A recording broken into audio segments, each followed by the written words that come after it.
Okay, so I think I'll get started then. So this will be a lecture on the 3 games of the British Championship 2015. So there was my opponent was Andrew Kay, who's here as Warfreak 2. So he won the first game, and then I won the second and the third game. So with that, I won the British Championship for the first time. Andrew Kay had it for the last 3 years. So maybe I'll just sort of talk a bit about a little introduction to myself in case you don't know me.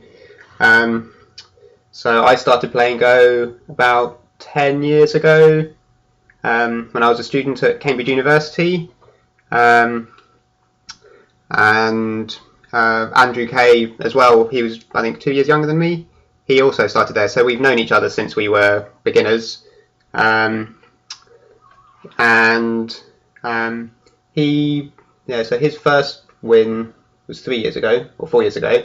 I played him in the title match 2 years ago, and he won that one 2-0. I didn't play in the championship in 2014, and then in 2015, we were the top 2 from the Challengers League. He beat me in the Challengers League, and then we got the title match, which was going to be best of 5 games, but I've been a bit sort of busy. So, for example, getting married and buying a house and things, so I've not had a lot of time for Go. So, so we reduced it to a best of 3 in the end, because it was a bit tricky to get them all scheduled.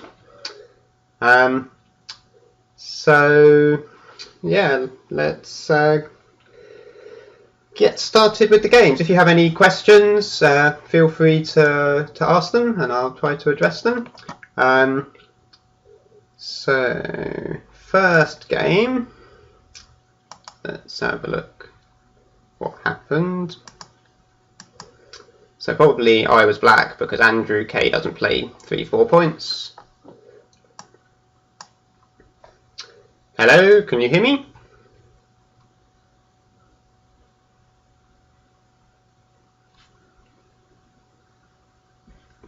Good. Okay, so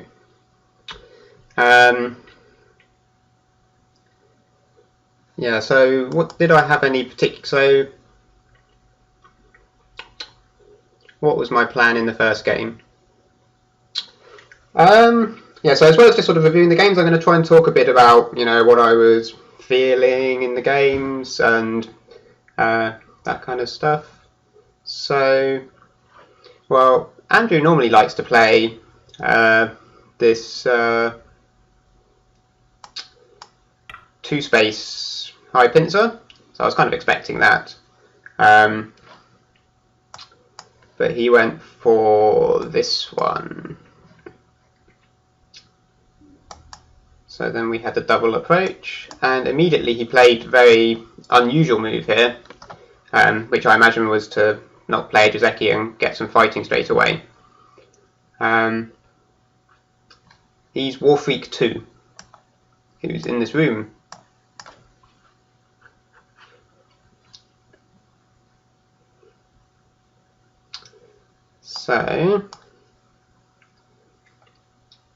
So just to sort of show a more normal kind of thing, it's more common for white to play this attachment, and then maybe something like this, and then black might take the corner, this kind of thing. I guess white probably fixes underneath, maybe, I don't know, or something else. Or black might play this kind of move, or this kind of move. But anyway, he did this one. And yeah, the distant 3-space pincer isn't particularly common, because in a lot of those variations, black ends up being quite happy. So for example, in this one, although white gets quite a nice wall, there's a cutting point here, so it's not a complete wall, and there's this weakness here as well. And black's got decent, decent shape and life. Maybe black will keep pushing. Maybe he'll cut or Tanuki. What about attach the stronger stone?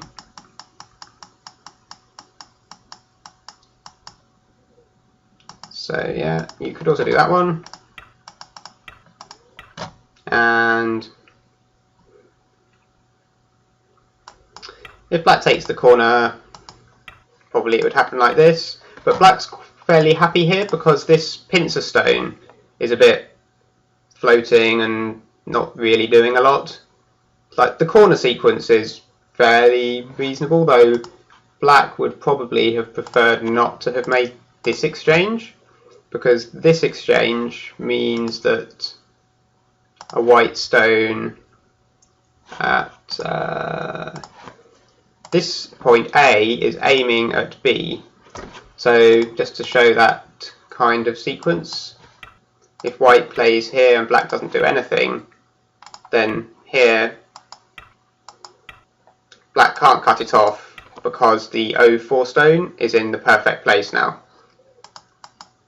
So normally it's quite annoying if white can play that R8 stone in Sente, but here maybe black might defend this way, because if white answers, then now this Q10 stone is too close, so it's kind of a bit inefficient. And there's all sorts of other choices as well, like maybe black would play this one, or maybe this one. Anyway, I think this is probably a bad move, but it makes me waste a lot of time. So yeah, I mean, I'm quite a slow player and often get into Barayomi, so I imagine part of Andrew's plan here is to not play Jozeki and make me think a lot and get behind on time, which I did. So white comes out here to split black, and then I immediately jumped in the corner, so perhaps a fairly natural thing might be to play this Hane, and then white would probably extend, and then black could extend here, and probably white would block the corner, or connect, probably block the corner.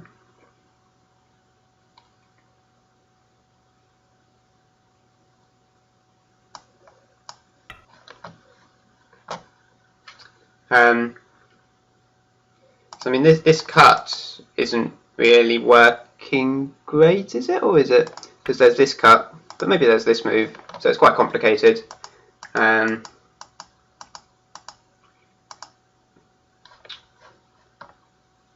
But basically, in these sequences, this exchange might become good for white, although it might actually become good for black, but it's kind of, in other variations, black sacrifices the R6 stone, whereas now I don't really want to sacrifice it, because then it's it's become heavier, it's become bigger, so I don't want to let it sort of just die without doing anything. 12 at P3. 12 at P3. That will let me get this Atari, which is very nice for me. And now I don't even need to save the one stone. I can just connect here, get a nice wall, and if white takes one stone, I'd Atari once. Now I could possibly continue, or I could then play some pincer somewhere, and you can see that black's got a very nice wall here, and white stone going to have to run, and it will suffer in front of that wall. And the other thing to note here is this exchange, if I mark it with the squares, has become very bad. So like if you took away that exchange, here black is not connected, white can split black. So if it was like this, black hasn't got a wall ceiling in the corner, white could come out here and this would separate black and attack the two groups. So this would make this become a very bad move. Okay, so let's go back to the game. Maybe I'll try to speed up a bit actually if I'm going to get all 3 games. So let me just go through the secret. So yeah, so I basically dived directly into the corner, which is the weak point of the R5 shape. Black blocked. I played Hane. So the idea of this, so if I try to connect like this, then white would probably do something like this. And now if I capture, although I captured 1 stone, white kept the corner mostly. And there's still some problems, but this is a bit of a failure for black. So what I want to do, my dream is to play like this, white to connect, and then play here.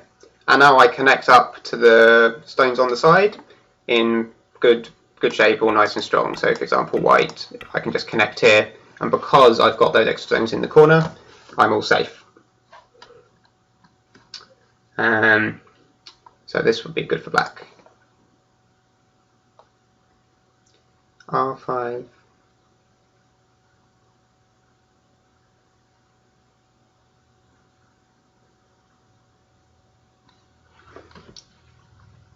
Okay, so some kind of probably just when sort of rare special purpose Joseki, or when pros feel like being funny. But yeah, so this move wasn't good because after I connect, white still needs to fix the S5 connection. Can't play something over here because I'll still be able to connect here. Yeah, so it would have been better if white wanted to do something like, so in the game, white then played this Hane, which stops black connecting. It would have been better to just have played here, because now if black does the move I did in the game, white here would be able to separate me. So I connected and white did this, and I Hane'd, white extended, and then I pushed. So the sensible move probably would be to defend the cut somehow like this.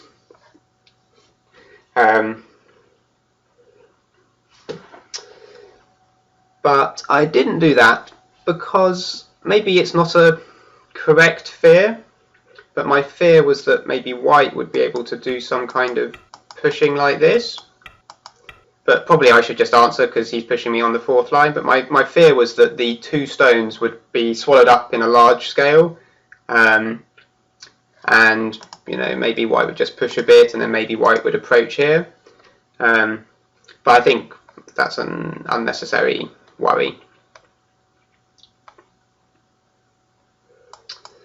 So I pushed and white immediately cut.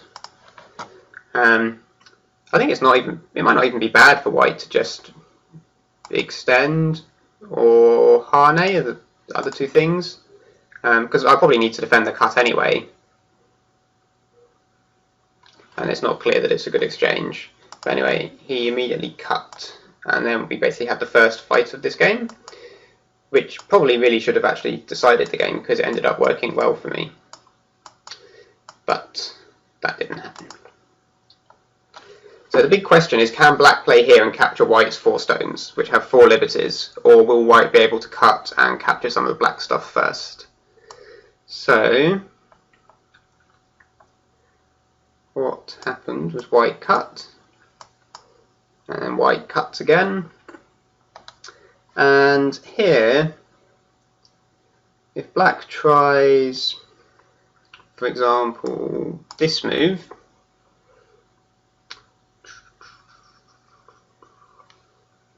that's probably no good because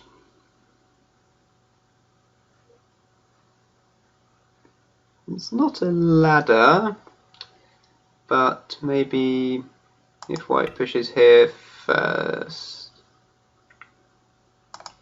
it looks like something this is the first game. So this was played in September. Oh yeah, and just these games are 3 hours main time each, so there's quite a lot of time each. Anyway, let's carry on with the game. So I played this move. So I'd seen this move when White played the cut, and so I hadn't read a lot after this move, but this shape is a bit of a tesergy in this kind of situation, and I didn't see any way that White would be able to capture any of my stones quickly enough, given that his stones only had 4 liberties.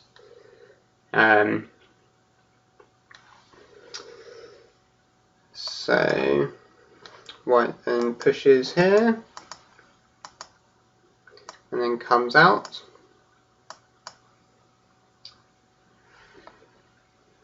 And yeah, so we were both taking quite a lot of time here.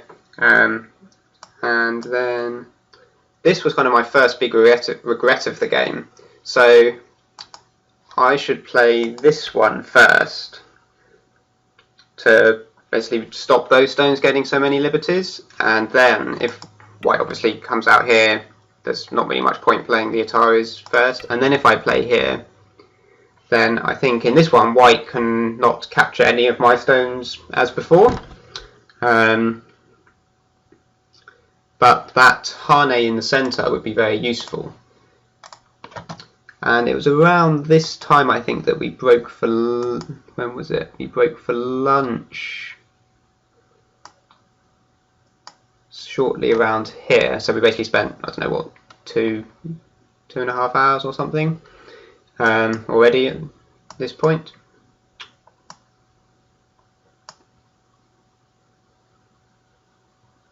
So yeah, I think this might have been the sealed move on the first day. Sorry, on the first, for lunch on the first game. So this sort of ladder which doesn't work, but it was quite annoying. So I mean here, for example, I can't capture, or White will squeeze and capture me. So you can see now, if I'd got black stone here and a white stone here, then this sequence just wouldn't work because White would have a stone in Atari.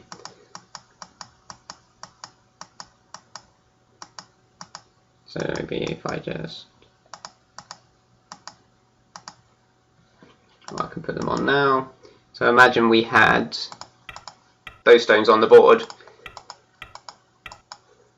Then this is an Atari now, so that squeeze wouldn't have worked. As it was, White played like this and got all these moves on the outside and made me not have a lot of liberties, and then played this loose netting move. And there's a choice here of which way, which stones can I save, and I wanted to save all of them. And the way I decided to do that was to make a rather bad exchange. So I played this cut, which you can see if it was done earlier would have been a lot better. And then White played this Atari, and that the idea of this is it's a probe. So if White was to play this one, then I would do probably push out, I guess.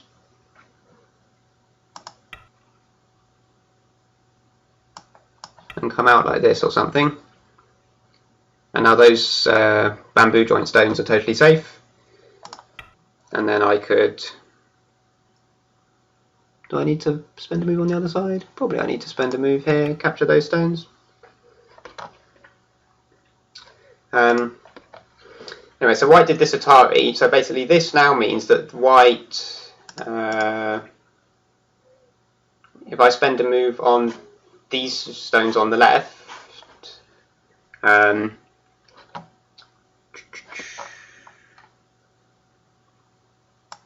which I did, so I pushed here to create a cutting point, and then played this rather strange looking move, which is a people sort of pointed out in the commentary as a double empty triangle, which didn't really occur to me as being an empty triangle. The point is it's just to make liberties, threaten the snapback, and ensure that you've got enough liberties to win against the 4.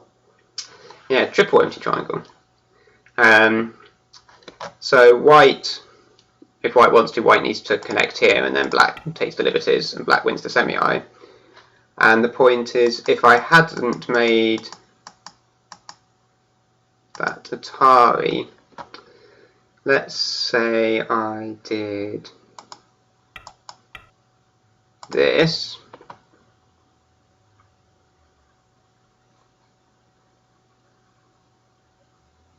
and if I do the same kind of thing where I take liberties and white squeezes,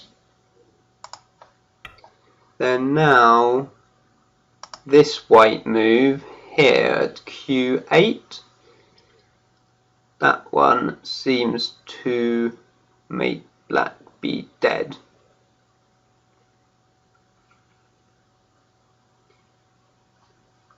Because at this point, if I played this Atari, white would connect.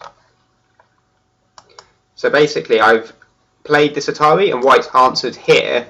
So now if white was to play the Q8 move, I can get out to the centre. So it's... Oh yeah, okay.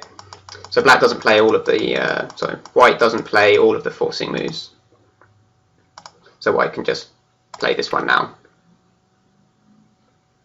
And if black does this Atari... Not quite actually, because you've got lots of Ataris. Maybe you want to play this one once. Probably play... If you get like this. Is that the right order? No, that's still too close. I don't know. Did I read something correctly? Or maybe I... Anyway, there was some sort of order thing like that, which is why I did it. Maybe I didn't need to though.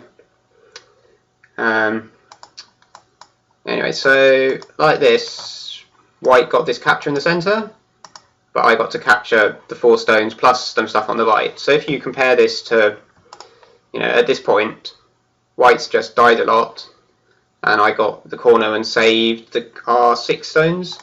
But the downside is that white did get a wall in the centre. Oops. So, and I think black is quite clearly leading quite a lot here, probably more than maybe 20 points or something. But white does have a wall, so sort of this is the kind of game that Andrew Kay, have some do or die fight, try and kill something against a wall in the middle. So this is why I regretted this move directly, because if I'd got this, I would have killed everything and he wouldn't have even been able to get a wall on the outside. So let's carry on. So then basically play some opening. So here I was sort of, just try to stop the centre being too much.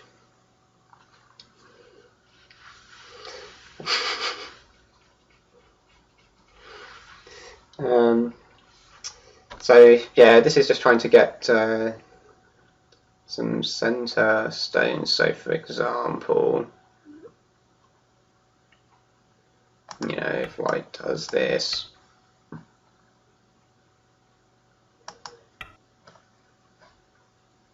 I could get the corner or keep on pushing. And basically if I can just cover the board with fairly standard Jizekis, then I'll be able to win. And Andrew's plan is obviously going to be to fight and make some mess.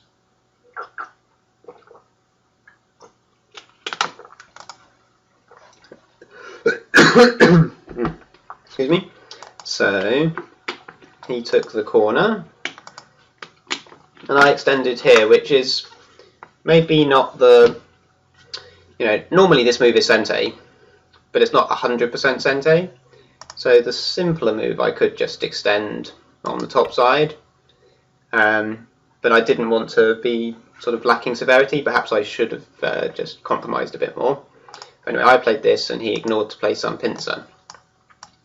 So then I come in like this, and if he wants to keep his corner in good shape, he should extend, but he cuts because the Atari doesn't actually kill the corner yet, and it's a cut and it's a fight.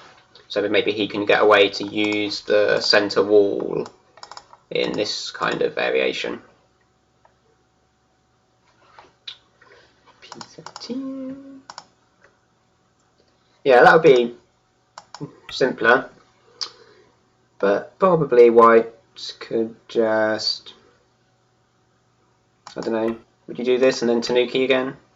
It's a bit naughty, isn't it? And kind of the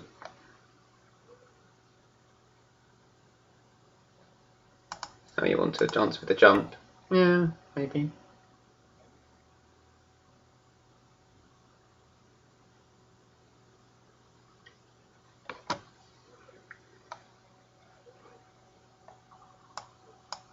Yeah. I mean, I was sort of still feeling, okay, if he wants to fight, this fight has got, this Atari is so nice, I don't mind, I'll put up with the fight. But then pretty soon I played this move, which I didn't actually like. I think I should have played this one. So I mean, obviously, if white just plays here, I'm going to net. So white wants to stop the net in Sente. And it was a bit, I just didn't really calm down and plan enough. I just played this one too quickly, because it was just like, well, if white plays here, I get to play here, which is a broken shape. But it's, you know, because of the white wall, it's actually quite dangerous and complicated for me, so this wasn't actually a very good idea, really. Whereas if I play this one, well, obviously white can't play this one, because now I'm going to capture his 2 stones. And so if white comes out like this, it's similar to the game, but now rather than playing this move here, I could play, for example, here and take a liberty off the white stone. So obviously, if just to say, if white connects, I can now push here, and the corner is locally dead. Though there could be some capturing race, but it should be good for me. So the other thing I could have actually done, and I did read this at some point, like not in the game, but after the game when I was reviewing it, I think I can actually push here. So if white blocks, obviously that's a good exchange for me. So white would say, I'm going to play here, and I can put this Hane in once, and if white blocks, then I can push again, and I seem to win this semi-eye in the corner. Though I can always back down and then try to live with my group as well. So I think I should have played this way.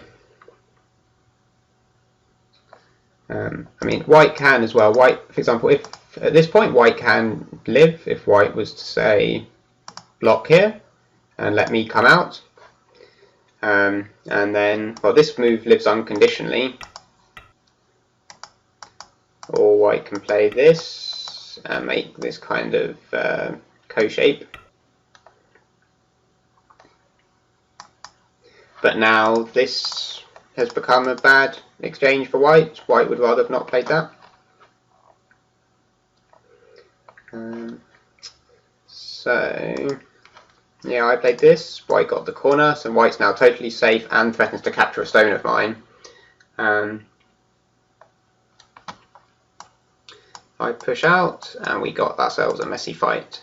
So I'm kind of playing into Andrew's plan here. And then I run away here. And actually, this was quite annoying. So this move here is Sente for white. So I think perhaps I ended up a few moves later playing here to live with this group. If I played here now and white played this push, I could answer here, and I would be totally safe. And not only totally safe, I would have got, you know, this stone would be dead, and I've got some extra territory along here in the game. So what happened in the game was white played this push now, which is good timing because I can't answer on the outside. I have to answer on the inside, and then came back to the centre fight and then I came here, and now, well, he didn't do it immediately, but we'll see in a few moves, white ended up cutting my two groups, which meant I needed to actually then struggle for life with the group eventually, rather than being able to connect at r8. So then we have this. So I make a ko shape.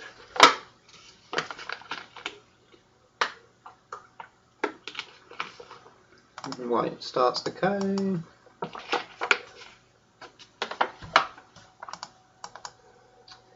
So this comes out. This is threatening to surround white like this. So he has to come out. Take the ko. Play some Atari.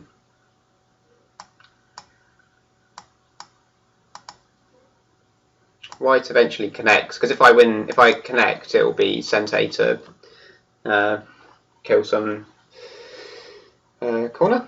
Do I start the ko? Well, I want, basically, because the ko is easier for me, I expect white to concede and connect. So it's just a way to get some more shape rather than just playing like here.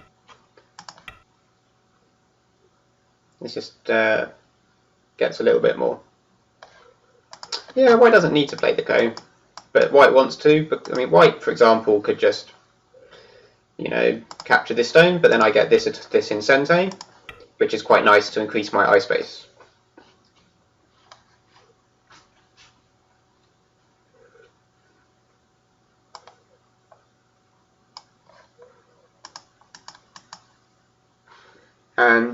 So yeah, at this point, having felt pretty happy with all the territory at the lower side, even though white did get the wall, I was now feeling, oh dear, what have I done? It's got into a bit of a mess.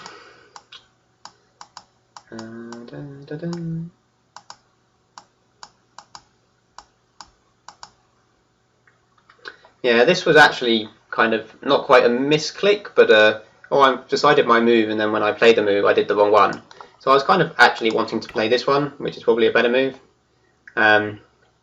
So here it makes a bit more shape. So if white comes down, black plays on top, and like this, I can come underneath. But I played this one, and white took the vital point here, and I was like, yeah, that's a good point. I should have played there, shouldn't I?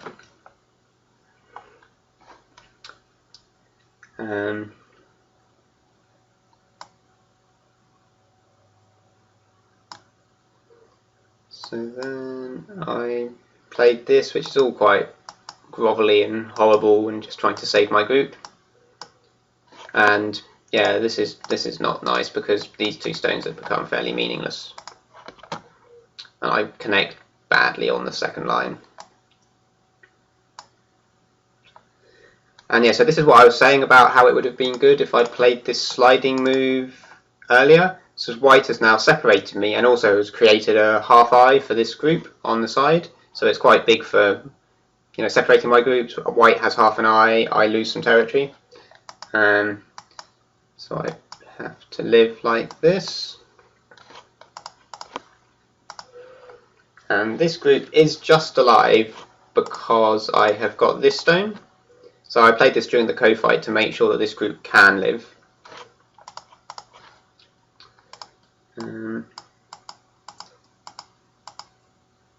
So just to show if white does, well, I'll show it when white does it as ko threat later. White does this. This is looking for some weakness in my shape. So here it's kind of, if I play this Hane, then there's this kind of lots of fun Ataris thing going on.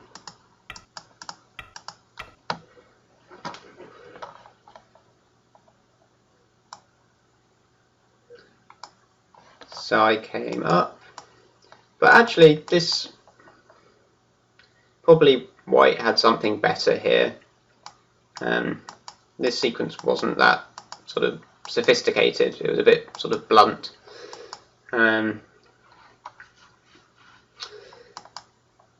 So this move threatens to kill me. So if we try white to kill like this, then this move is Sente. White defends somehow. And then this move is Sente. White fixes. Maybe black throws in first, and then black plays an Atari here. And this stone is now captured, which is an eye. If black was to, for example, play some other move, let's just say here, then now if white comes under, white can run out with this stone and black would be dead. So that's why I had to answer this one here. Black gets this cut. I get a peep. And then have to make sure I'm alive. So now I'm either going to capture this stone or this stone to be alive.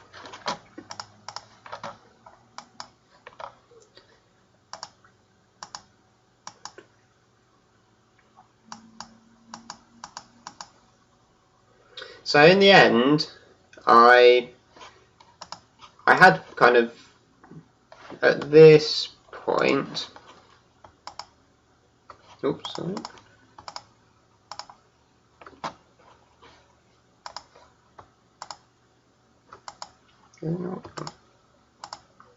Yeah, at this point, I think white didn't need to do such crazy fighting, because white has actually got can make quite a bit of centre here. Well, white needs one more move, but it's a bit, and even if black plays first, black can't do a lot. So if I just have white passing, I mean, black can play this one to come into the centre, or white can play the move to seal off the centre like this, which would actually be Sente to kill the group on the side as well. So white, after all of this stuff, all of that area turned to Dame, and black is out into the centre, so I wasn't worrying about my group dying now. But white then uses this wall here to take away the base of the black top left stone. So here I was in kind of just emergency don't die mode. Maybe I can try to fight back a bit harder, but I just wanted to get the eyes in the corner, so that's why I played this kick, which is, normally you don't want to play this kind of kick if there's not already a pincer or you're not making white over concentrated. So for example, if white already had a stone, say like here, then you feel a lot less sad to play this kick because it's turned that stone to be too close. But when there's no stone there, unless you're then going to pincer it, which I wasn't because I then wanted to live in the corner, it means I give white the chance to make a more efficient extension. Or just not extend as well, actually.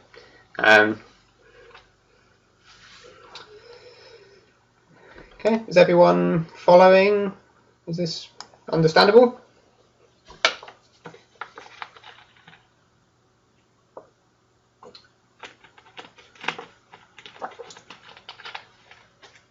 Okay, good, good.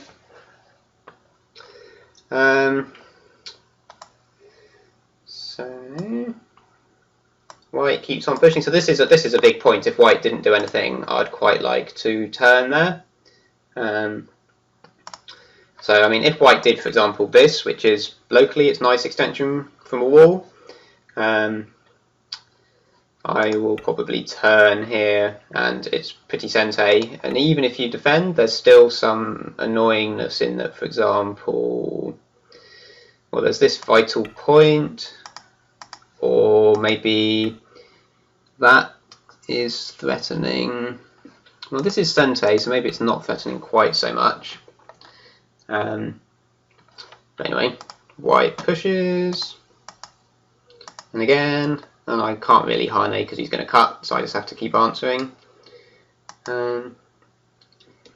Finally he comes back. So this is actually quite a big move, but there was no point at which I could have got it. So for me it would mean I don't need to take the 4 stones, and it would mean that this cutting point would be in Atari, but I've got no chance really. It's never going to have a good time for me to play the h3.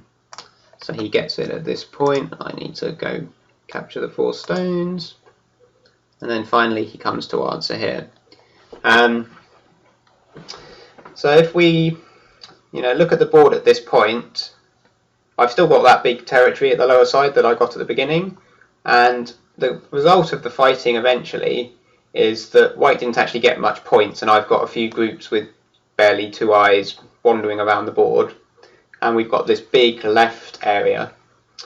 So black's quite sort of comfortable here, but still needs to be careful.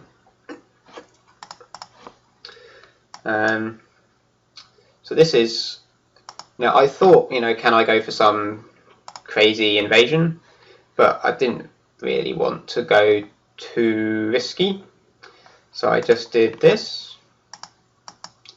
And he doubled Hane to, try to keep as much of the left side as he could, but it leaves some weaknesses. And then I captured here because if white connects, I can actually wedge here, and now if white connects here, I can cut here and start to kill. Well, it's not a kill, so white has this move, and if I connect here, it's a ko, and it's a ko for me to capture some load of white. And it's also worth noting that this white wall here as well doesn't actually have 2 eyes yet. It's kind of got 1 eye at M7 because L6 is Sente, but it does have, for example, but it does also actually have half an eye here, so it can live. So that's one of the important things I was saying about how the white move at S8 was quite useful, because it gives him a half eye on the edge. If I had cut off that stone at the side with the, if I'd played, what was it, like this one, for example, in this kind of variation, white doesn't have a half eye on the edge. So you might think this kind of thing is quite abstract and, oh, it's never going to happen, a wall like that's never going to die. It can actually happen in later fighting, so it's always good to, make your opponent not have a spare eye if they need it.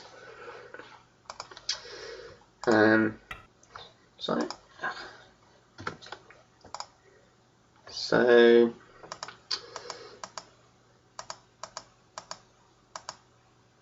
and of course, if white had, for example, fixed it at this point, then this is a bit slow, and I'll probably be able to come in the side. So white doesn't really have time. Oh yeah, what do you say? Yeah, that ko there is some risk for me as well. Yeah, in that if I fight the ko and lose it, I lose my 1 eye that I've currently got at the moment up at the top on the 19 line.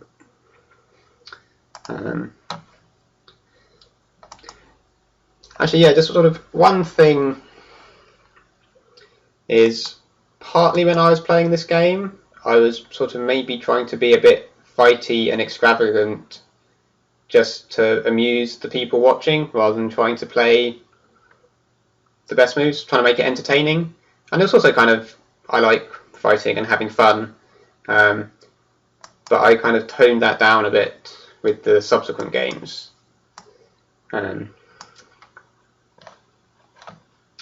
So white plays this Atari. So it looks like a ko, but actually it's kind of there's 2 kos.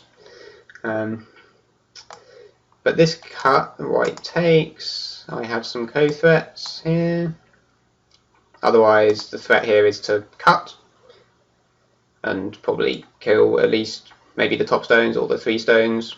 So I mean, here basically white's playing all out with these Atari, with these double Hanes. So there's a lot of weaknesses remaining. With F11.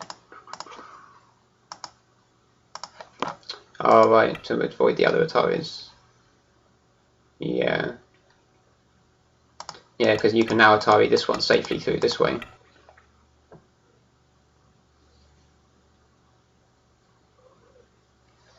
Yeah, that's a good point. But also, if you did this, I'd have loads of more ko threats probably.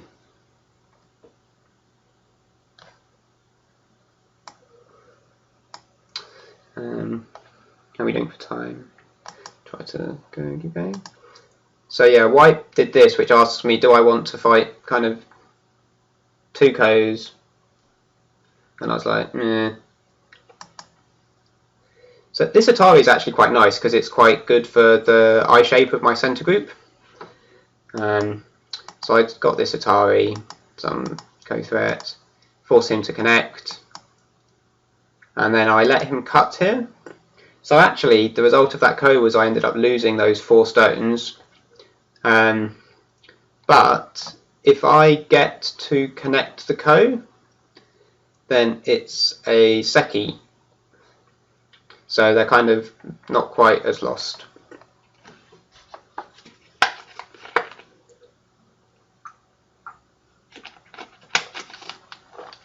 And here I still did have my cunning plan of wanting to kill the entire group, which almost happened. So anyway, although I lost a few stones there, so maybe I lost a few points, I also made my group safe. So I decided that if I took this corner, I'd have enough points to win. It was a bit of a shame that during the co-fight I never got to play this Atari, because kind of when white plays as well, when white plays this, it's clear that I'm not going to want to play this Atari. So before the Ko, if I was going to get, you know, this cut and white did something here, then obviously I want to play Atari this way. So once white's got the connection here, you know, it's only ever going to be Atari from this side that I want to play. But I didn't actually play it as a co-threat, but maybe I should have played it.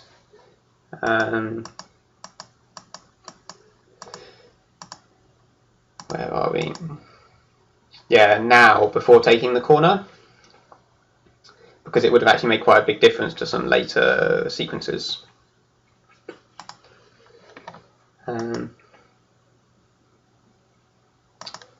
then we have this. And then here, this was just a sort of lack of concentration. So I should probably just live unconditionally here with an L+2 group. But you know, in most games, this pushes Sente, and then you can live, and you've created a cutting point for white. But Andrew, being behind, tried to kill me, and then I just neglected to think about this. Actually, there's also a Tesuji here, which Andrew I think maybe didn't see or just didn't play. So let's just go in the game.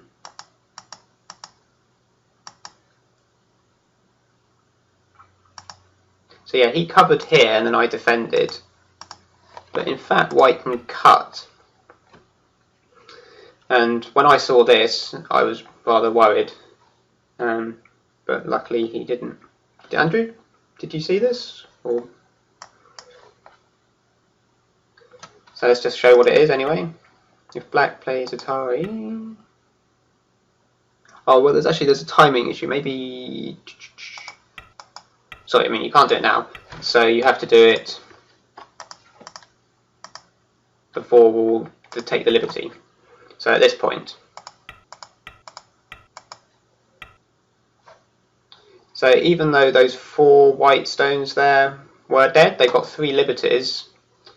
And black, if black even goes like this, black can't even connect the 3 stones.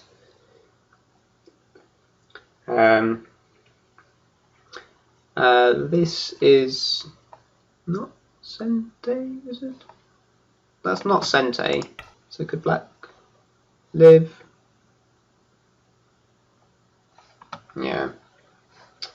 Oh no. There's a problem.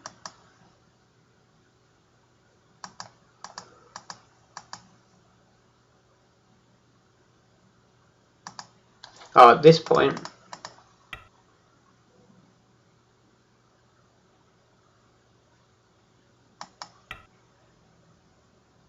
Right, yeah.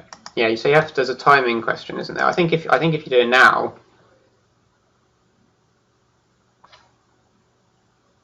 that seems to be good.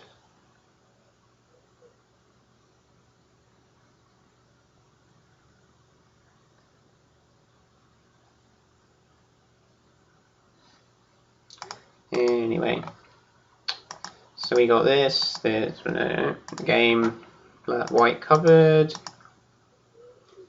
and then went to kill me.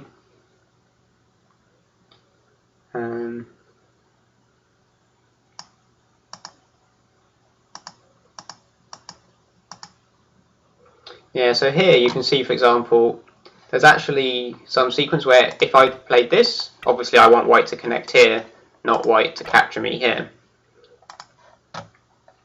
So that is white trying to kill me on the biggest scale possible.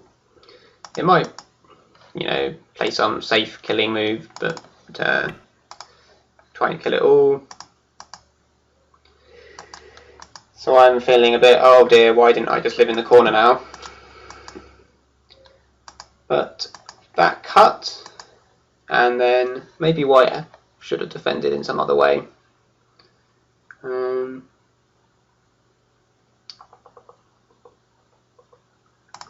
If white defended like this, but the problem is now maybe black's going to die like, I can't remember what's the killing move. Is this a killing move? Something might be the killing move, or ko. Anyway, that's the idea that I'm aiming at. And then this sequence here, that cutting stones means I've got this in Sente, and at this point I was in Byomi, I think, and when this group died, well, basically sort of died, but with lots of agi, I was feeling pretty bad. But then once I managed to get this thing working, I felt, oh, I actually have a bit of a chance now.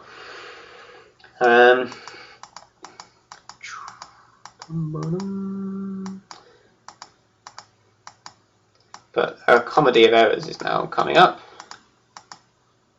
So white's got one eye, and it's a ko thing, but I've got some liberties, and I should have a lot more liberties than I had in the game.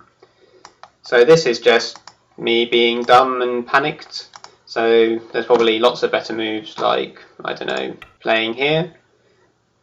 And that will mean that I get some internal liberties, because white will not have an eye in the corner and will need to fill in, fill in some moves.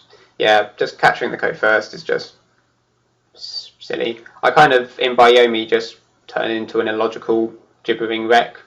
So that's my excuse. But also, part of me, it's kind of weird, part of me was feeling, well, even if it is a ko, well, when white played this, I knew it was quite a long ko, so I felt it was good for me. But then I thought, well, even if it's a ko and I lose, then maybe I can kill the middle, and that would be funny. But I should try to win instead of trying to be funny.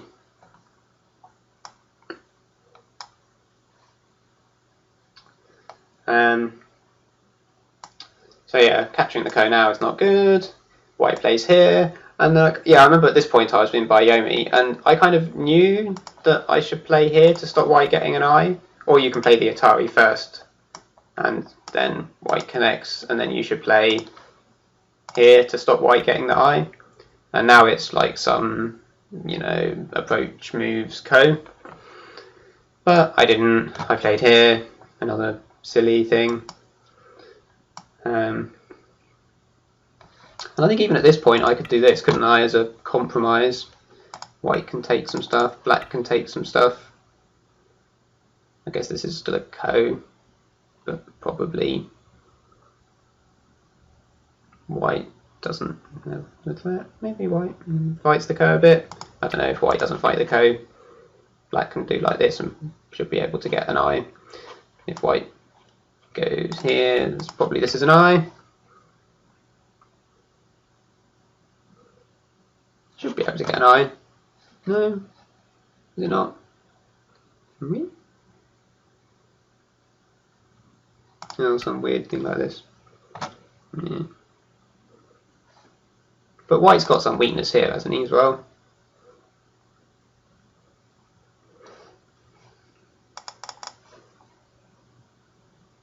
Yeah, here I was thinking, yeah, maybe my group will die, but I'll try to kill the white center Panuki thing. So this here is just basically asking if the will my threat be better to kill his group. So that's a sort of technique sometimes before fighting the Ko, you make your Ko threats bigger and better. So then start the Ko, white captures all my stones, and then I now have a Ko to kill the center group. So lots of Kos, get this Atari. Oh yeah, there was some sequence with this where at what point was it?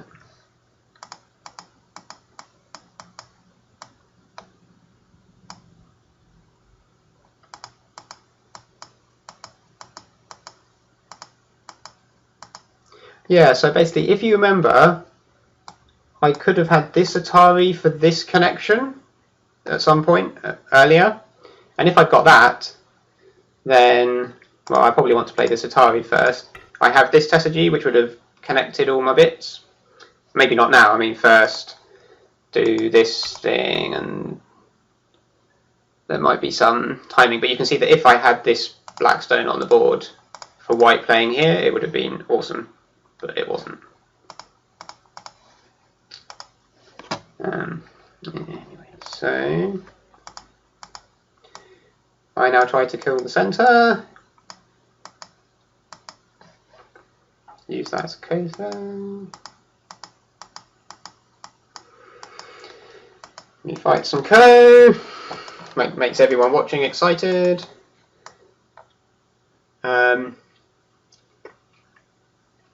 Yeah, and I can't really give that up, can I? So I answer that one.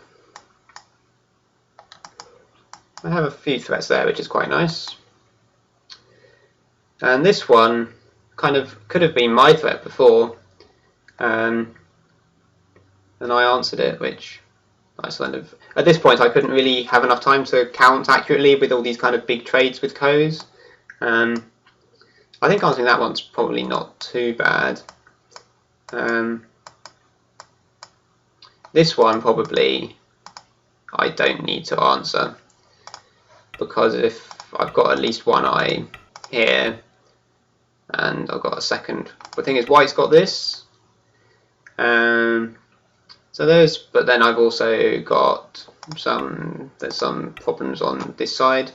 So maybe I don't need to answer that. But anyway, I answered it in a way which means white's losing points, but this is such a big Ko that maybe white doesn't mind so much.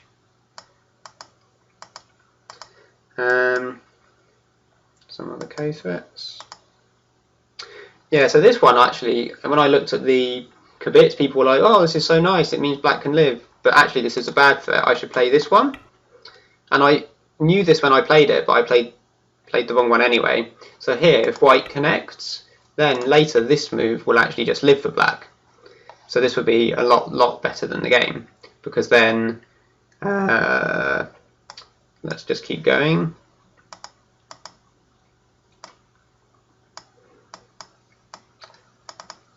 So for example,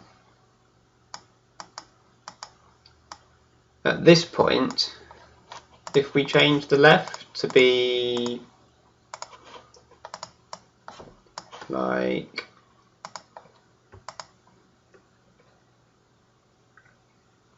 this, and there's probably a few Ko threats missing. But if white played this one, if I end the Ko, oh sorry, first I play this Atari, just get that Atari is useful. Then if I connect, and then if white cuts here to kill this top, so with this, I've killed this group here, but white has killed this group, which means that before when I was killing the middle, I was turning this lot into a Seki, but if the top stones die, that's not a Seki. But then, if I play this one now, then that group can just live. It's basically unsettled on the board. So just to show that, for example, if white plays something in the middle, then I've got this, I've got this. If white takes this, I've got that eye. If white takes that, I've got this eye. And if white does this side, then I make... Well, this one's plausibly a ko, isn't it? If I make an eye here, then... Is this a ko? Maybe not even a ko. Yeah, maybe that's a ko, isn't it? Yeah, that's a ko.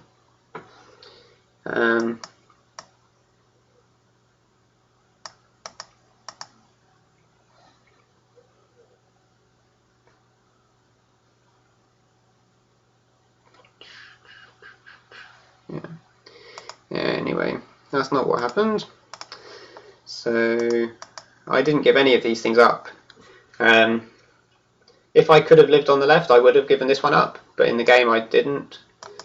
So I played this, but then I needed 2 moves to live because it was a co-threat, and it's actually quite a close game now. And I guess there's not really, let's not bother showing much. I just quickly just click through. Probably we didn't play exactly the right endgame, but I don't think it was more than much of a mistake here. So basically at this point I'm losing by a tiny amount. So despite that big capture at the lower side, because I screwed up on the bottom left corner and then the co-fights kind of failed and I needed to live on the left with 2 moves, not with 1 move, it actually ended up that if we get all the way to the end, that white had won by 2.5 points.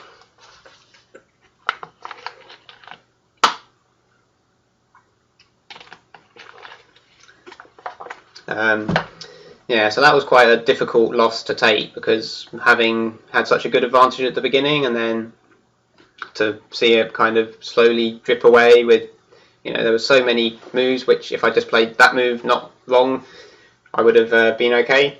But I mean, credit to Andrew for, this is the kind of perseverance in fighting that he's good at, in that he doesn't give up and he keeps on making it complicated and making it so you have opportunities to make mistakes. So he won this one by 2.5. Yeah, it was almost 361 moves, not quite. 350 it says up here. So I think that was quite entertaining for the people watching, but it was quite upsetting for me.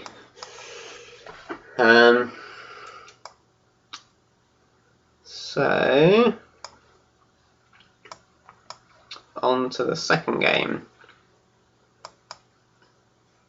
So yeah, after that game, kind of my plan, well, I was almost didn't want to play the rest of them, but then I decided that I would try to just be quite to make it less exciting, and just try to keep a calmer game. So this one I'm white. So yeah, that first game was in September. This one was in December. Yeah, the first one was at Jeff Kaniuk's house. This one was at my house. Well, so I played 3-4 points again because Andrew always plays 4-4s, but I decided that let's do some 3-4 Jozeki because we often play these kind of, you play a corner, you pincer, you take it, then you have like a fight on the side inside the thing that's not quite territory, and it's just got a bit always the same. So I thought, do some 3-4s. So this is a Jozeki which is quite sort of popular recently. There's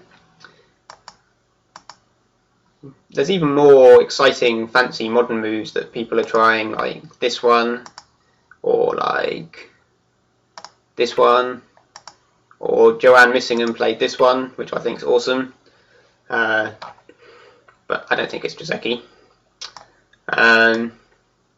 Anyway, Andrew went for kind of the most simple sort of one. So come down here. This is the vital point. So this makes me either blocking in the corner or playing a pincer on the white stone on the top side. So I defend the top side as is normal. There's this one. Now black can play here, and if white's really aggressive, white can actually cut and try to fight everything like this.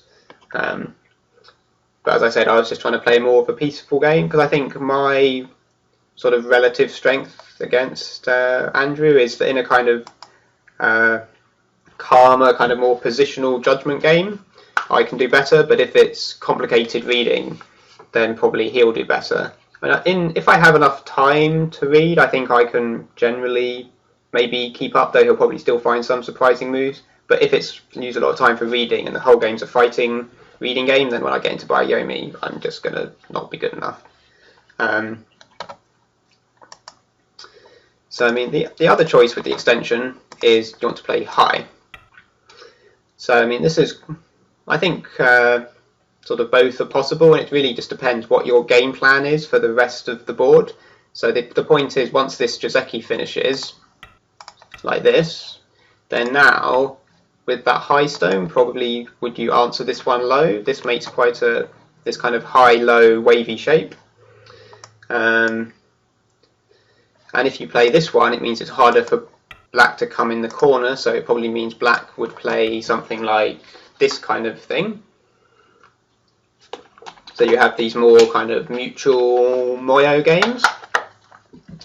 Probably white would go here. Knowing Andrew, I imagine he'd play here, but other moves would also be possible. Whereas with this one, it means that, well, we finish this thing, black gets the corner, I extend. So here, you don't really want to answer this one low, because now you've got too many low stones. Now you want to move K17 higher. But this one, the downside is that it's easier for black to come in the corner. So push like this. And then here there's two choices. You can cut it, but then black can go inside like this. And black can also start to play moves like this to be a bit annoying and ask you if you want to, if you cut like this, the black corner will need a move. Oh, actually no, if it's got the liberty, maybe it doesn't. But if you do this, it definitely doesn't need the move. The other thing as well, black can play, there's also this choice, which means black can jump as far as this. And in this kind of position, white was trying to make some territory at the top with this stone, but then black's undermined it. So, but white's got a wall on the left, so white could play some thing here. This kind of move is a bit too slow, probably. So play some kind of extension. But as well, this white group, although it's a two-space extension on the side, this black stone actually makes it feel it's a bit undercut, a little bit uncomfortable. So I didn't really want, well, I don't know, I might allow this because I get a nice thing on the left. Anyway, this choice is locally speaking not so great, but it gets sente and it's consistent with K17 trying to develop the top side. So one nice way I like to think about this is it's like black played here. Now white can defend the corner and then black go here. Another choice though for black is to play, sorry, for white is to tanuki. So let's just say white tanukis. Black could answer the tanuki depending how important it is, but another very big and reasonable move is to black to play the corner, which gets black a base. Now black's safe, has two eyes, and it takes away the base from white, because next, if white was to tanuki just somewhere, you know, these two, these two white stones are becoming a bit weaker, and it's not exactly clear how you're going to attack them, but you know, something in this area might be fun. But it's like white blocked here. White doesn't normally want to block here because this is pretty much a good exchange for black, because there was a possibility for white to play in the corner, but black instead white Tanukid, which is reasonable, but then black did this. If white did Tanuki to this approach and black played here, white would definitely want to say, hey, you Tanukid my move, I'm going to follow up and attack your corner. And, you know, black's not going to carry on something at the top. Black's going to want to worry about his corner, either play this or one of these attachments. But it's like white's blocked, and then let's say black answered this, and then white does this, this, this, this. So when I play, you can see that this has come to the same position but with a different order of moves. So it's like black did the slide and then got B for C and Sente, which is B for C is a good exchange for black. So that's why, locally speaking, this is quite a comfortable result for black. Does that make sense?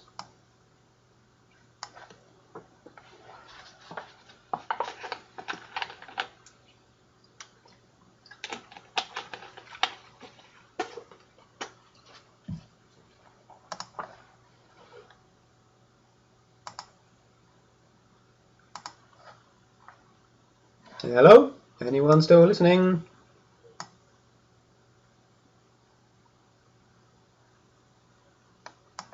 Yeah. I guess Tim probably knows that already, but maybe some of the other people don't. Okay, good. So I go here. Okay. So yeah, something to note here is black's got two, like the two corners on my side of the board that were mine, black's already got, and he's got his 2/4/4s. So I have to say this game, the second game, Matthew McFadden, Sixdan, who's been British champion for almost as many years as I've been alive, was commenting. And yeah, so his comment was kind of that I was playing quite a low. You see, I've got a lot of third line stones, trying to play a sort of a long game, and I decided here that I needed some territory because black had quite a lot, so that's why I took the corner. But it's quite a simple. Maybe it's maybe I should try to find something a bit more exciting. So I did think a bit about moves like this, for example. If black plays some pincer, then maybe I play something like this, high move, or I don't know, like this kind of thing. So getting this high move just feels a bit better with the low stone over here to get a bit high instead of all being on the third line over there. But the problem is this is Gote, so black could then attack this stone, and there's not really one clear awesome move that I get to do. Now this is kind of the last big move of the opening black gets. So I didn't go for some sequence like that. And so yeah, sort of here I was just, after the fighting of the last game, I was like, I'll just play simple and maybe it's going to lose, but it's not going to die kind of thing.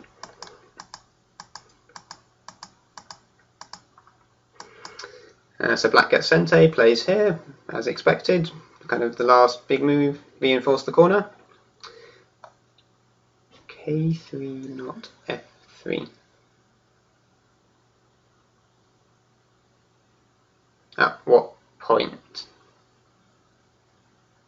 Oh, this instead of this one. Yeah, you could play it, I suppose.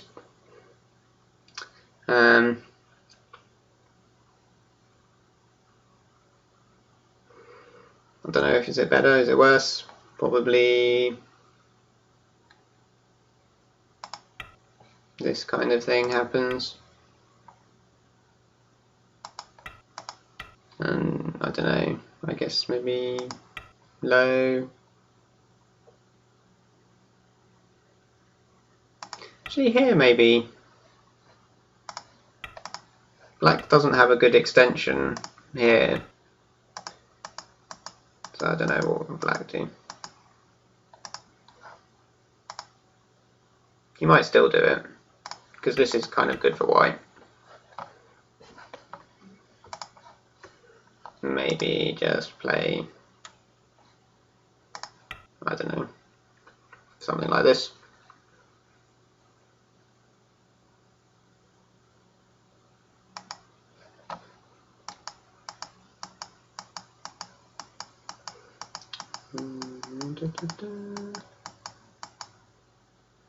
So then I come in here, because this is kind of, if I do, that's kind of the biggest opening move. I mean, I could do something like this, or this over here, maybe.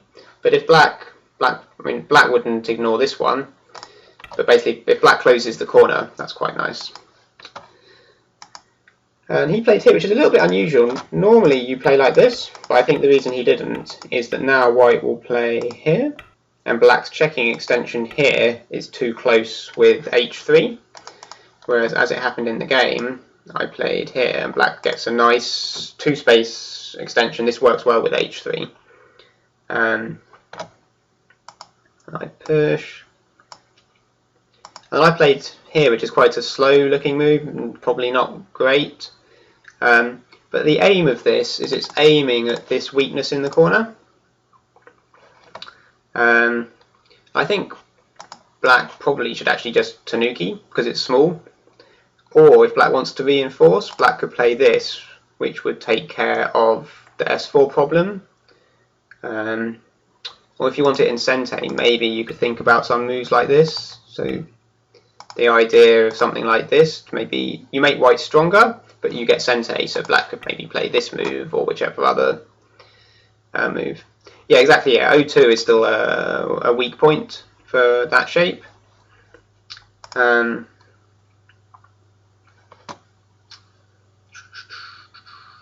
Though you have to be a bit careful, because if white does this cut, there's a timing question, but like you want to play sorry, no, what was I doing? That just doesn't work. Does O2 work? No, I can just cover it. I don't even need to make the cut.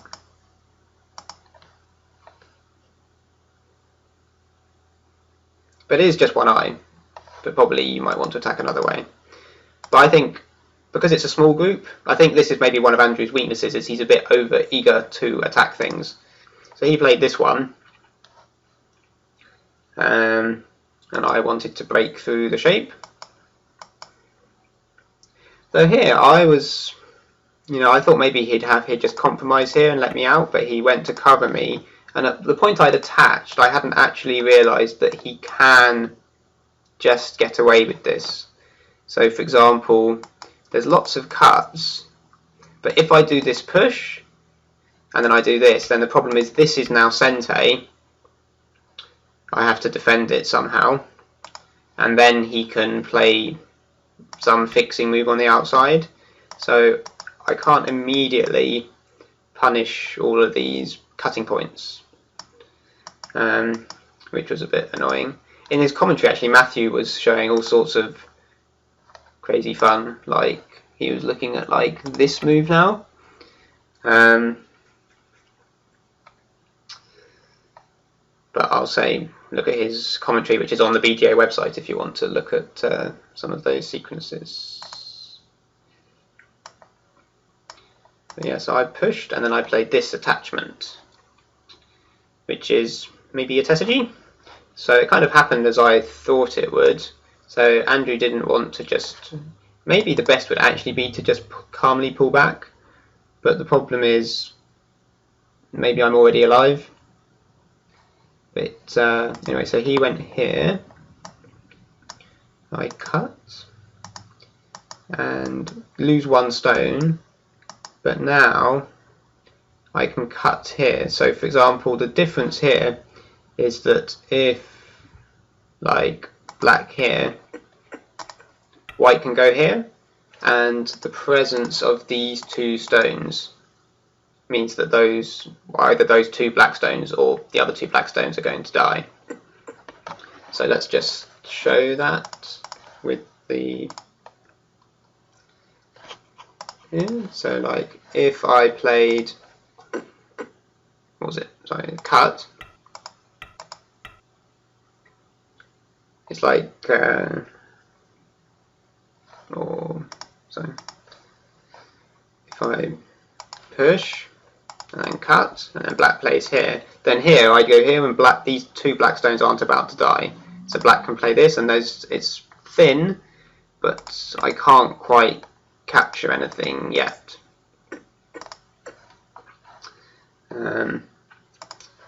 So that's the meaning of these moves.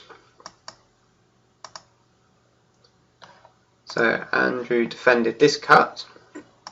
He could have defended like this, but the downside of this is I get a nice peep here, which is quite nice to both make my right side group stronger, and it means that his group, is it 100% alive? It might not be alive later, maybe. But I imagine that's why he didn't want me to get that peep. Then I extended here. And I think actually he should Tanuki, because these two stones are small now. For example, I don't know, this is a big move. But he saved them. And given he saved them, I pushed again. So if I play something else, this doesn't work. I can, does it not work? What is it? I net it like this. This one. That one might work as well, does it? That one might not work. But the point is, this would be Sente. And it's a bit annoying if that's Sente. And like, if I jump, even this might be Sente. So that was the reason for me to play this push. And he answered it, which I figured he would because he'd already jumped and he won't want to let me play this in Sente. But it was a little bit of a worry that he might. Anyway, and so basically I managed, by making this sacrifice, I ended up capturing the cutting stone in Sente, but he has some forcing moves, but none terribly amazing. The one interesting thing actually that Matthew's commentary pointed out was that I could omit making the cut and I could directly cut, or maybe the question is, do you want to push? If you push, you lose a liberty. So the downside of if you play this and black plays here, it's better not to push, but maybe black would play here and make a thick wall. I'll get to that question in a minute. And then you capture like this. So another thing is if you get to push, then that's Sente, which is quite nice, and you get compared to this one, black doesn't get this Atari, which is quite nice Atari. And then later, if black does whatever black does, instead of cutting, white can play here, black connects, and then white can go like this. And maybe white can make a little life inside black later. And this is not just taking a life, it's also taking away black's eye space. So this is quite a nice follow-up for later that Matthew pointed out. Q12. Yes, so that's leading up to the most hilarious move of the title match, I think. So, boom, boom, boom. So I decided to play this push because I wanted to make lots of the cutting points for those potential peeps or cuts and things. So I played this push, but that does make the white group on the right weaker. So there's all sorts of fun. Ooh, spoiled the story. So let's say white played here. Q12. Q12 is soft. White's happy if black plays Q12. Black's going to do much more evil things. So for example, one idea would be this one, probably. And if white does this, maybe black would do crosscut. So for example, if you just take it, black gets 1 stone, white gets stronger. Now, it's actually kind of, it might be possible to endure this because white gets, depending on where white's Tanuki was, you know, if white gets 2 good moves in exchange for black getting some good profit here, it could be possible. But it's really quite annoying to lose that 1 stone. So there's other things you could do like this. And probably black might counter Atari and try to get this. And if you connect, then probably connect here. And so this one, black's chopped off the other 2 stones. And the white group, it's worth noting here, is not got 2 eyes. It's a bit weak and rubbish. And so, I mean, white could fight this ko, but this is a big, difficult ko.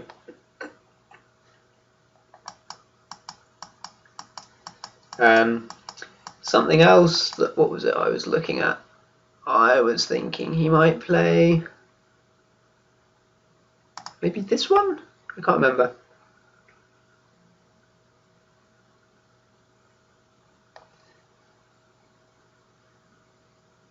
So, well, like, you can play this one, but then black can easily connect out like this.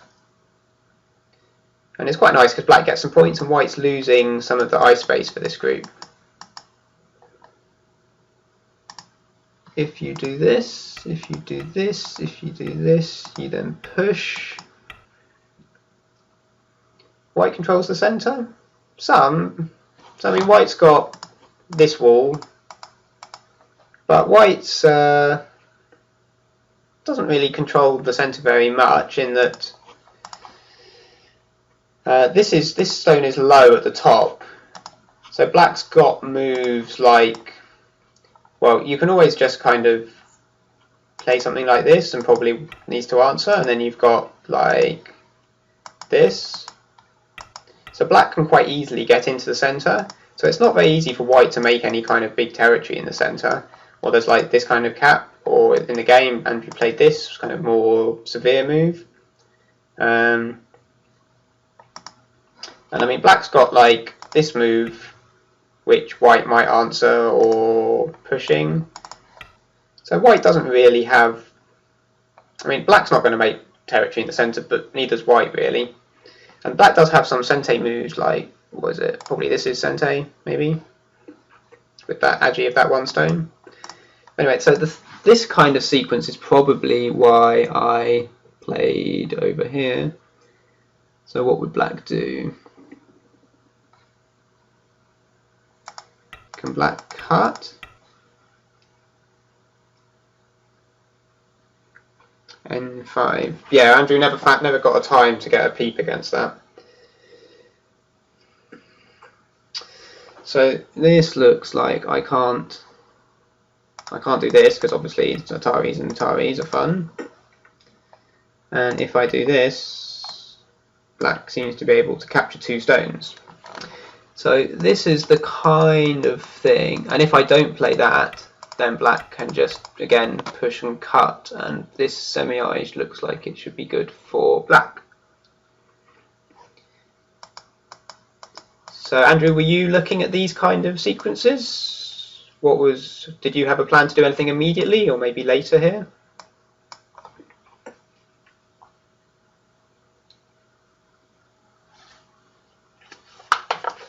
Just leave it for now and later. Yeah. So maybe I was being a bit over cautious. So I think this was just around. This was still in the morning session. So anyway, to show you the funny move I played not there, which was kind of better probably, but I played here, which was quite amusing. Empty triangle.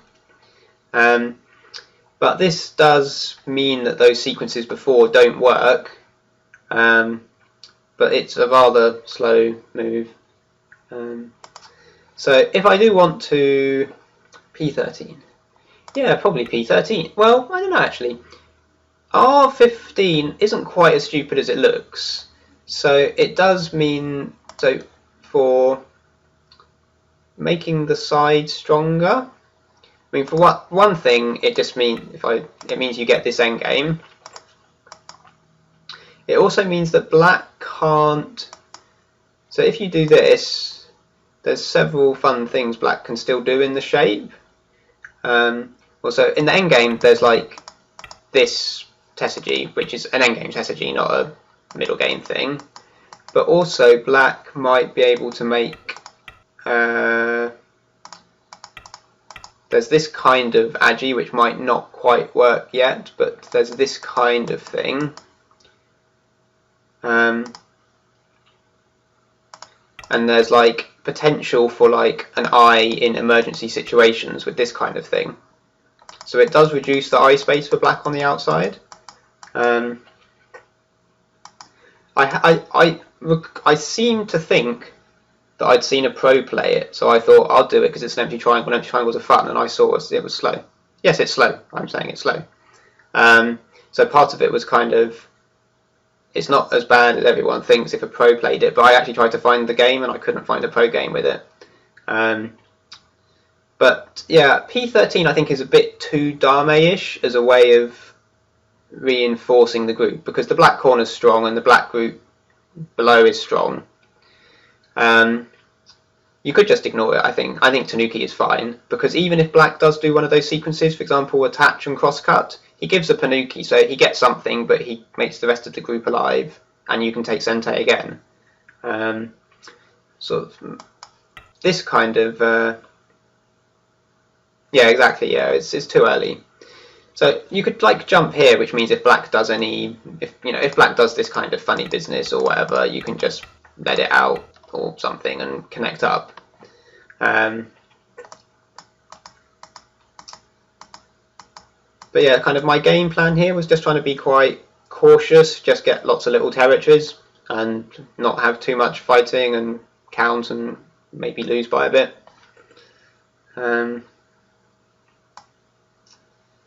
Yeah, but it was also because it was funny.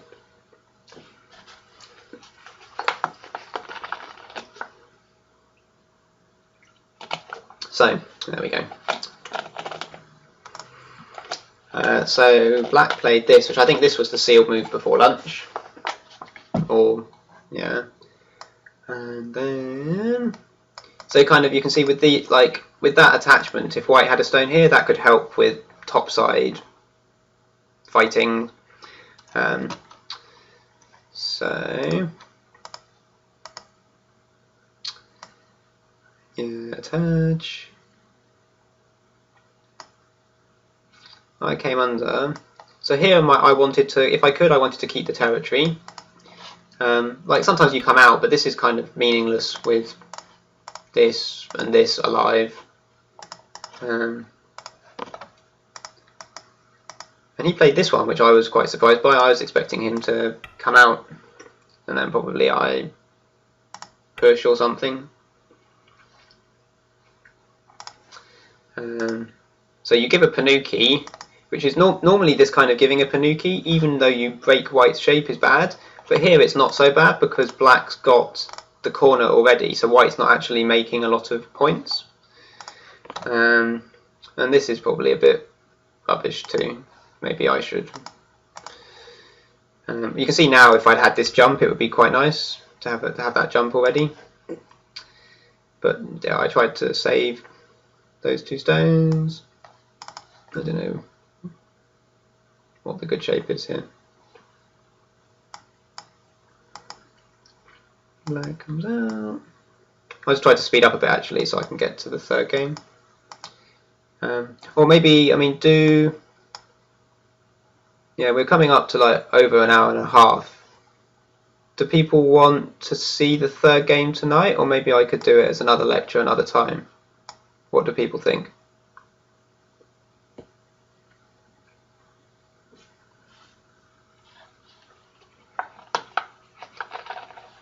Yeah, instead of having some monster lecture. Okay. Okay, so I'll do this game and then we'll do the final deciding game as a lecture some other time.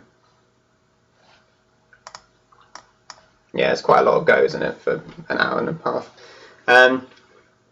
I think Tim's doing a lecture next week, aren't you, Tim? Is that right? Yeah, okay, so yeah, maybe in 2 weeks or 3 weeks or something. Okay. Yeah, so...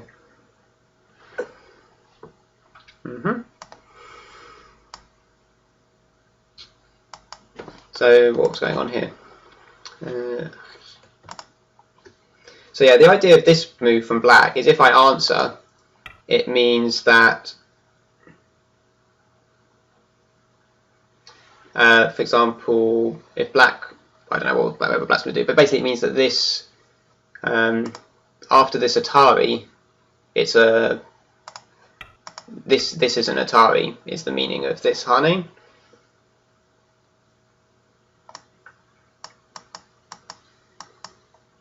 But I didn't want to answer it, so I went here and we had some fighting. So yeah, I guess here my kind of keep the game calm and simple with no fighting wasn't happening, but you can't avoid fighting if your opponent insists. This is just a point of technique. This Atari would be bad, and then this Atari, because it makes white stronger on the outside, it's better to cut like this, because white doesn't want double Atari, so white has to play here anyway. And then now you can play this one to give white some bad shape, and make white have played an empty triangle when you've got a cutting point on the outside. My original plan was to play this one here, but the problem is, I think at this point when I decided to go for this cut, I thought it... Did I think it was a ko at this point? I can't remember.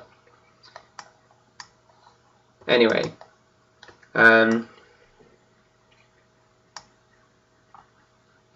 So I can play this.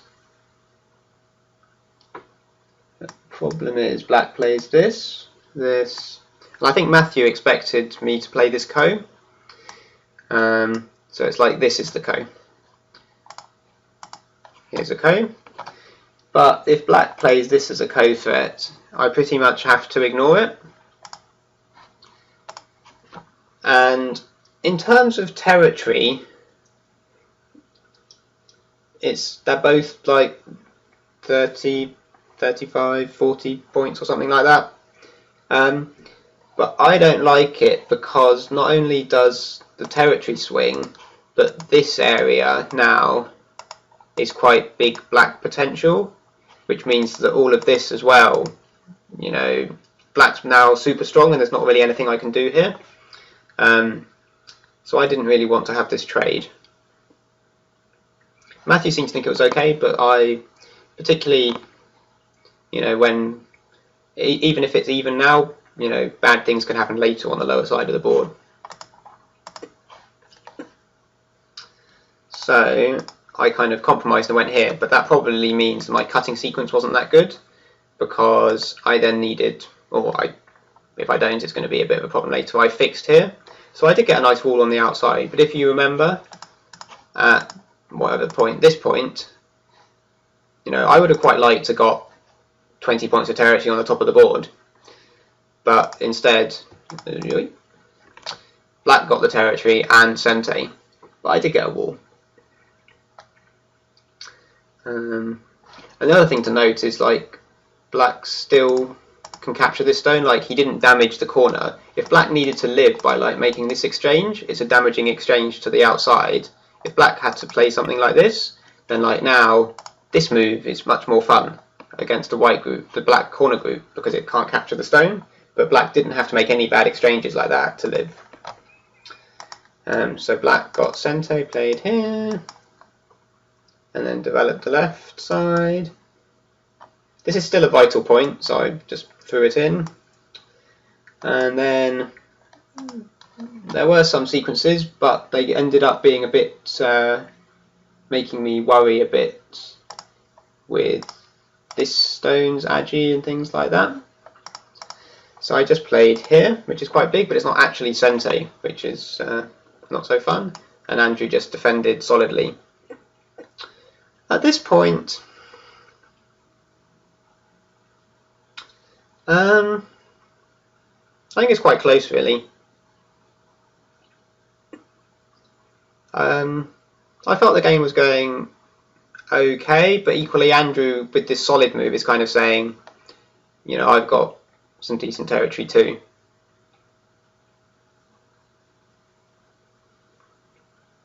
But this kind of, you know, you can think of it like if I just played here, you know, he's not going to play here now, and like this is a slightly bad exchange for me to lose a bit of points, because there was other choices for me here. You know, if I wanted the center, I could play some, I don't know, you know, this kind of thing. I can try to seal some center, so I lose, he gets thicker, so I lose these kind of possibilities. But equally he kind of plays a slow move to reinforce. And he decides not to just be obedient and play here, but to cut and then go here. So here I can just ladder, but it means there'll be a ladder breaker. And it's maybe not the most efficient move, so I didn't ladder. But that then means we have a fight.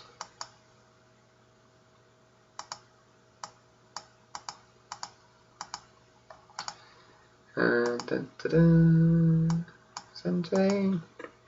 Black makes shape.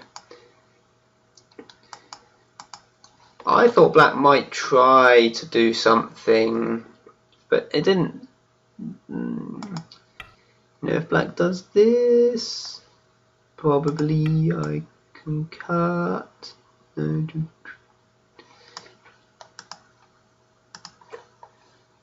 Anyway, so black just made shape here, defend the cut, but it meant I got to play here. So when I got this move, I felt I've fixed the N5 agi quite nicely, made a few points, and black's group still needs to live. So by this point, I was feeling you know, I've got a decent chance to win now.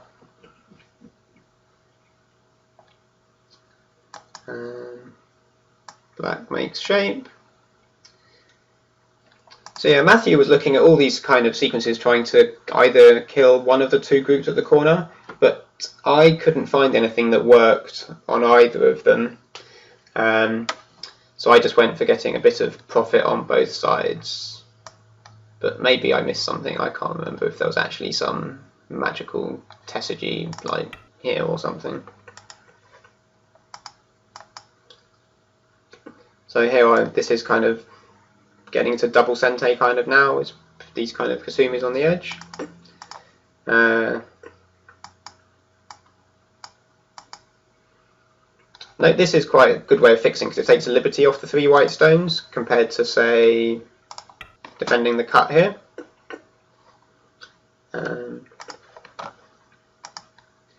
So I take 1 stone here, black lives, and then my answer here, if black doesn't answer, let's just say black plays this move, I will play this, this, and this. And black is locally dead, and because I'm very thick on the outside, he's probably just dead. So here you can actually see this empty triangle is actually relevant to this kind of life and death problem. It means that black can't get that kind of extra eye by going out to the center, and it means there's also not a nice, you know, like if this, I can just cut, and black will just be dead. So black answers, so I get to save 1 stone in Sente, and then I get this endgame, and this seems to be the last move. It's quite big. Black gets this push, and some pushy. So this threatens to save the 1 stone, and then he plays this peep as well. This was a reverse Sente, so a bit annoyed that I didn't get that move. This one, yeah, if you try to get an extra point, it's not actually such an extra point. Because something.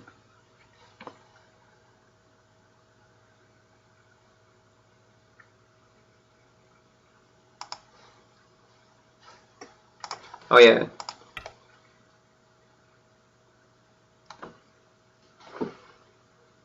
Yeah.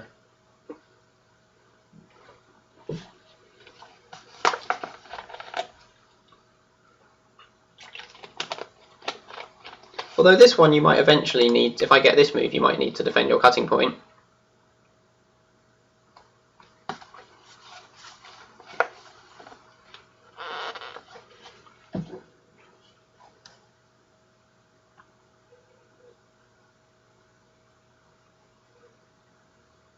Yeah.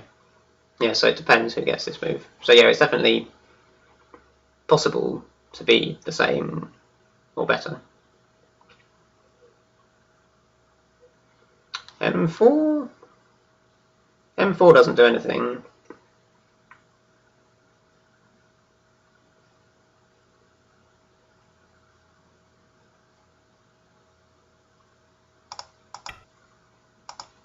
Doesn't go anywhere.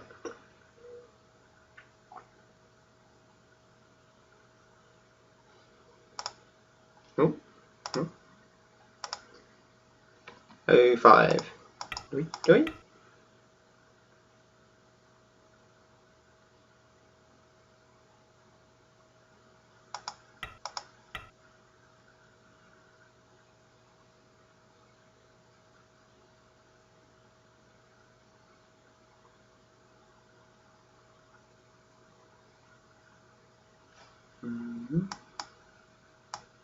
I don't think there's any order, is there?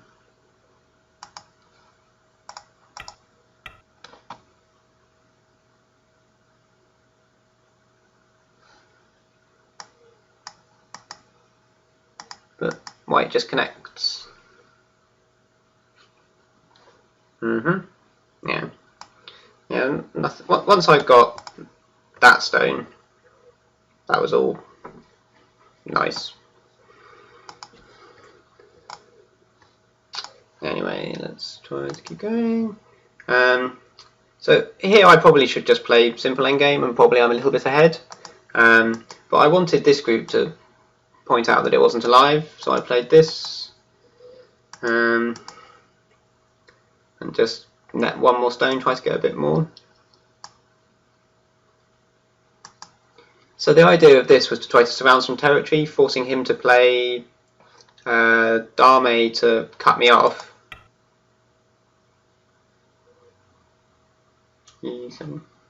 Yes, but if I don't play that, you can just like live in Sente, was the thinking.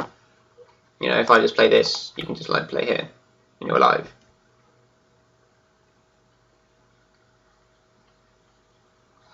But yeah, it was kind of an unnecessary co, probably.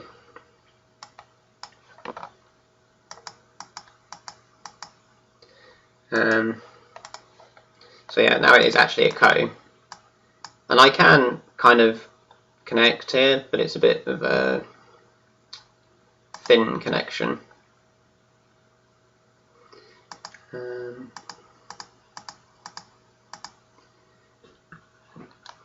And by sort of trying to connect up to it, I'm almost managed to make some eyes, some territory in here. P4, M4, M4. I can just answer that Atari and nothing happens there.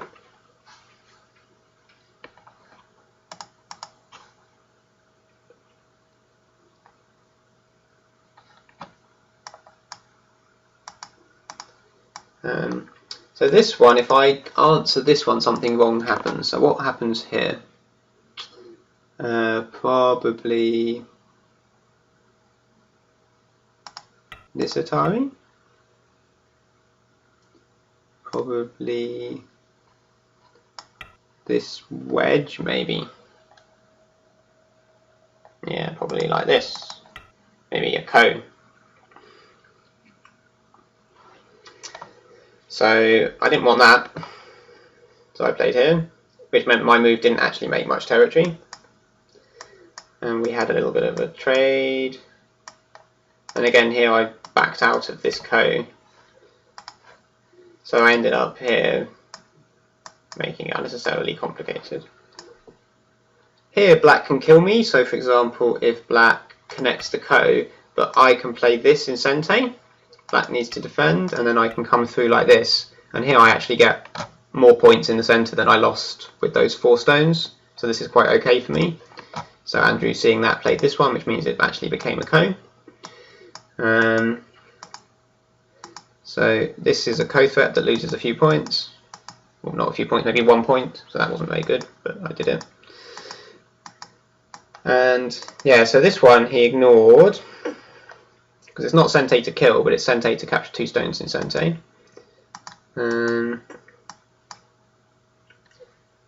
Here I can make a mistake here. Here I think Andrew made a mistake as well. He lived like this. I was expecting him to live like this, because this means there is some fun on the corner later, some kind of approach ko. If white plays somewhere else, where shall I play? Here. There's some, what is it? It's like this one.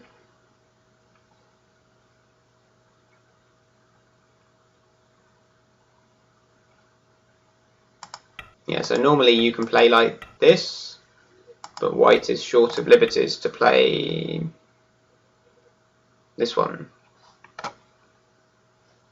Ooh, you said something. Oh, that, the ko thing. Yeah, okay, yeah.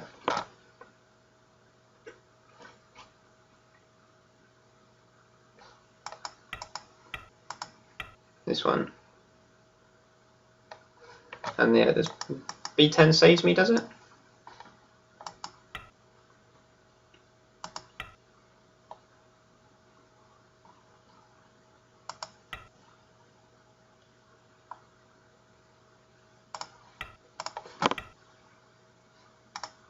That's now means that connection doesn't work. Yeah, okay. Good point. Yeah, I knew there was like squeeze there, but I don't think in the game I realised it meant the L+2 with the descent thing changed. Okay, so yeah, this connection has been there for a long time. So that move and this one are very similar size. I probably chose the wrong one. So some endgame, almost finished.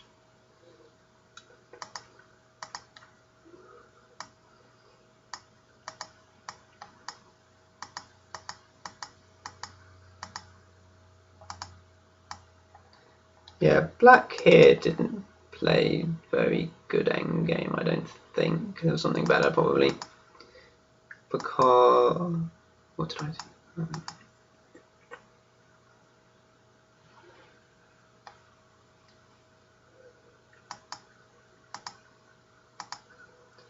Yeah, so here I missed a Tesagy, which Matthew pointed out, so I can play this one and capture 1 stone. So this kind of double peep jump, so like if black connects, I connect there, and the 3 stones are dead. So the point is black connects there, and then I connect here, and the 1 stone is dead. But I played here, which lets him save the 1 stone. Q12. Yeah, so black can do that, and I have to answer it on this side, which means I lose a little bit of territory on the side. So it's a good exchange to get that at that point, but I don't lose too much on the side, and I gain quite a bit from that kill.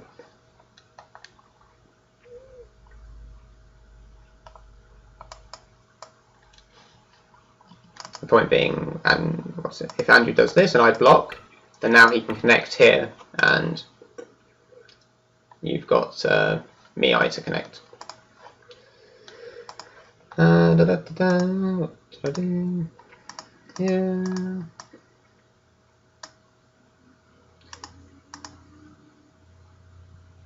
Yeah, so here there's possibility to fight a Ko, which if he's behind, maybe he should. Or at some point earlier, if it's possible, try to get this, but probably I'll ignore it. So I got that. Gets this. I answer at this side now to keep some points on the side.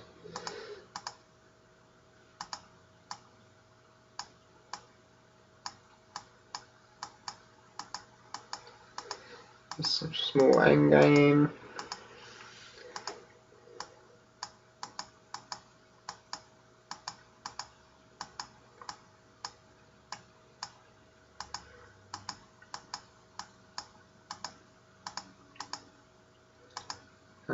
Yes, the one thing I want to say here is I lost a point here by playing. There's just a nice little Tesseragy to show you. So here, I'd seen this, but I don't know why I didn't do it. Maybe trying to save it for a code threat. But if I play this, black fills inside, so I give a capture, he loses a territory. But then eventually, he needs to connect here, which he does after all these liberties are gone. But eventually, I can come out here, and black would be dead, because he can't play Atari from either side. It's a double shortage of liberties. So that would mean, you know, when he wouldn't fill this liberty, he'd have to spend another move inside. But I just directly blocked, which meant he got to play here, and now he defends where he had to defend, but there's not the double shortage of liberties anymore, so he saved 1 point inside in the end. And I think that was kind of the last mistake of the endgame, probably, and nothing else happened that wasn't normal. Yeah,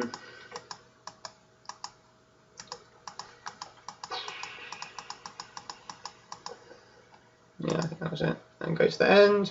So yeah, at the end of this game, I, as white, won by 2.5, which was the same score as the first game. Though this was a much kind of bit more sort of peaceful, not quite so many crazy big swings with giant groups dying like in the first game. So yeah, so after this game it was 1-1 each.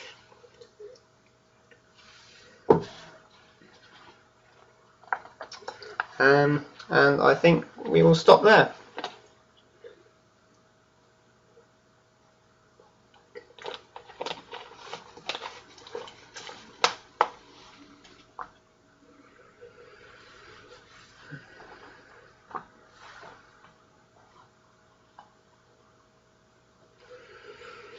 Okay, I'll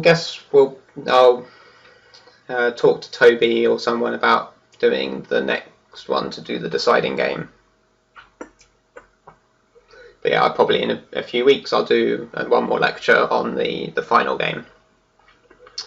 Okay, well, thanks for watching, and see you later.